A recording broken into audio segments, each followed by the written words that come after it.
Hello, I'm Cid Lopez, and I'm a trial lawyer. Born and raised, I was in Albuquerque, New Mexico, graduated high school here, and I play the guitar a lot. And I love music. I think music is very therapeutic. Time to see more often. I have clients that end up just becoming friends. I meet such wonderful people through such sad circumstances.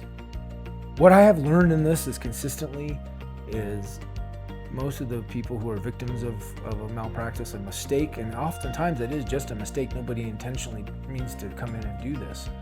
But instead of kind of owning up to it, they kind of cover that mistake, or they try to hide it, and they compound it. And oftentimes my clients have told me that if somebody would have just told me what happened and apologized, my life would still be ruined, or this would have still happened, but the apology would have meant so much. I can tell you 95% of the time, that would just be all my clients want to hear. For me, justice is having the wrongdoer acknowledge in some way that they did something wrong to my client. That's very hard, and it seems like it's an easy thing to do. If we hurt somebody, it seems like it would be easy to say, "I'm sorry, I hurt you." That doesn't happen very often. But when they resolve a case, what I try to tell my clients is that's how they're telling you they've done something wrong. Our system isn't perfect. In a lot of ways, it's not. But it's still the best system that we have in this world, I think. It's very scary to watch certain laws or certain rights being dismantled. As trial lawyers, you know, what we really stand for is access to justice. It's a constitutional right to get to court and a trial by jury. There has been a lot of attacks on that. And they do that through what we call tort reform. And, you know, when you hear that word, or limiting rights, or capping, or really what it means is they're limiting your access to justice. They're limiting your constitutional right. It's no different from free speech, from searches and seizures, from the Second Amendment right. That's really what it is. They're saying we don't want you to have full access to justice, because that's the effect.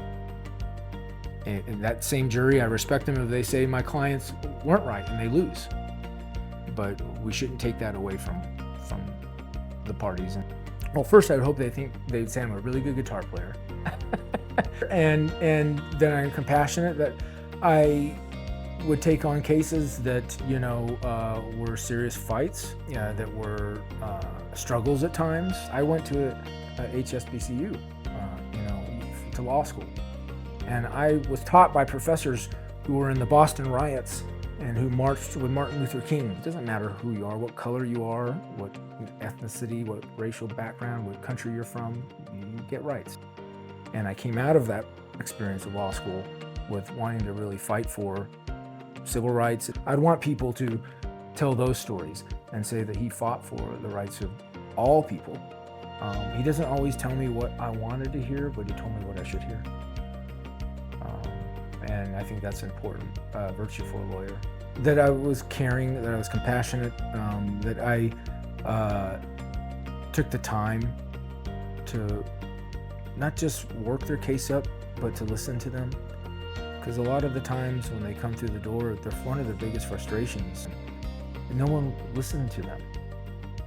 The biggest thing is this: I'm so frustrated that person would not listen to me. I knew something was wrong with me or my body, and they didn't listen to me. It's very important that, you know, trial lawyers be understood for who they are and what they really fight for. And I think there's a framing of issues out there trying to pit trial lawyers against patients who've been harmed, or even doctors, and that's not what this is about at all. It's about us fighting for access to justice.